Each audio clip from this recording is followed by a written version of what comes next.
trying to be better with homeless people, you know, because like I used to make jokes about homeless people. Like, why the fuck am I making jokes about homeless people? Like the difference between me and a homeless person is so close. You know what I mean? Like, first of all, it'd just be a splash in your brain and you're fucked. You know, a little chemical, and you're paranoid schizophrenic, and there's nothing you can do about it. But I got a homeless guy who lived next door to me, right?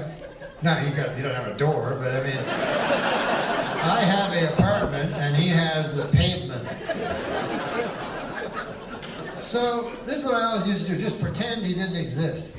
So I'd just walk out and pass him and he'd go, that was very polite, only polite people in the world. Sir, excuse me, boss, sir, chief, you know. Could I bother you for $1? Am I fine? I don't got no fucking dollar. And then dollars fall out of my pocket. I was like, what about those? Hey, fucking, they're my fucking cheese sandwich dollars. Just shut the fuck up. How about that? You shut up. Why don't you get a fucking job anyway? Ever think of that? Fucking bum. What kind of jobs the guy gonna get? You know, you gotta remember, these guys live, first of all, they're horizontal all the time. Like, you know, you're vertical, you got a magic phone, you forget all the shit you got. He's horizontal on cement, pavement. There's not a lot of calling for him in the job market. But why don't you get a fucking job? I just read in the paper that down at City Hall they're looking for guys who shit and piss their pants all the time and scream about Spiro Agnew at the top of their lungs. You'd be perfect, I tell you. So anyways, I started feeling bad because I'd go with my friend, I'd walk by the homeless guy, I'd hear him, but I'd pretend I didn't. I'd be like, excuse me, sir, desperately need. And I'd be like, anyways, cheese sandwich, blah, blah, blah. Did they see the thing on the computer with the thing? Ah! I'd talk as loud as I could. So I wouldn't hear this other human beings, you know, plead. And I thought, something wrong with this. Now, my brother's a paranoid schizophrenic, so I understand a little bit about mental illness. Now, mental illness can only be aggravated and sometimes brought on by lack of touch, physical human touch. So you're always touching yourself to comfort yourself, you know, and you need other people to touch you in order that you know that you exist, you know, that you are a corporeal thing in existence. This guy, he doesn't fucking know. So I thought, I'm gonna hug every homeless person. And that worked for the first homeless guy. And then fucking stench is unbearable. He takes a swing at me. I'm like, okay, forget that plan. I'm sorry, sir. I didn't mean to sexually harass you or whatever I just did. But I decided, this is what I'll do. I'll just bring $20 bills or $100 bills, whatever the fuck I have, and I'll just give it to whatever homeless guy I see, because you don't see that many homeless guys. It's not a big thing. It's not even a thing I'm doing for them. It's a thing because I don't like that evil fucking shit coming in my belly. So it's well worth it. At the end of my life, I'll be down $6,000 or something. And they're all surprised and happy, you know, that makes you feel good. Now my mother, she said, you don't give him money. I said, why shouldn't I give him money?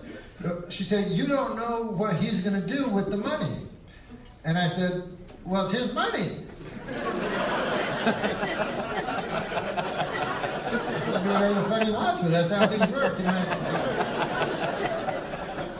Like, can you imagine if you're in a grocery store buying a Chef Boyardee fucking can of spaghetti or something, and you see your boss, you're like,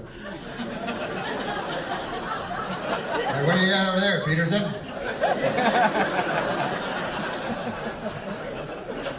You paying that with that money I give you?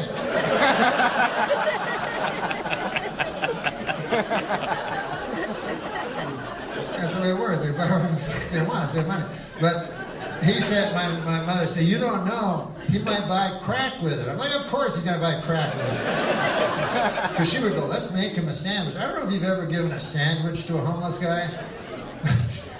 They're not that grateful. Like, it's a sandwich. That'll change my life a lot. Like, they're lying on fucking horizontally on cement, but now they got a sandwich on their belly. Thanks, pal. You helped me a lot. Doesn't change their existence one moment. However, crack.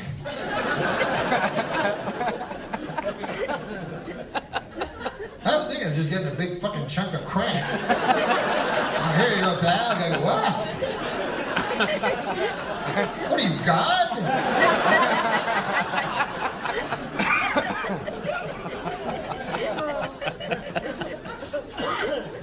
Because whereas a sandwich can do nothing for you, crack can make those guys feel like us. You know, suddenly they're on their feet. They're like, fuck this horizontal shit. I'll walk down the street with you fuckers. What's going on your magic phone anyway? What's up?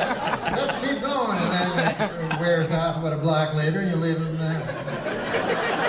But at least for a brief moment, some respite has been shown to your fellow human being who, you know, I mean, I'm a Christian, so when I look into the eyes of a homeless person, I know when you see a Christian, you may as well say you're a retard nowadays.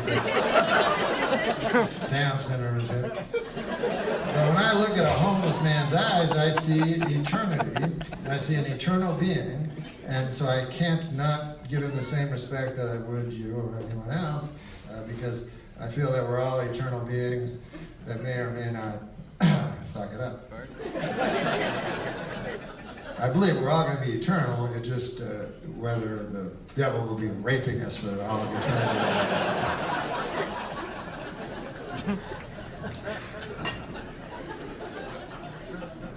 But I'm not ever going to be preaching. I'm not one of those guys. You know, I am a Christian, but I hate preachiness more than anything. You know?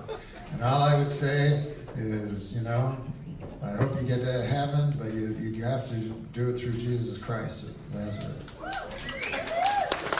It was supposed to be a joke. I was preaching.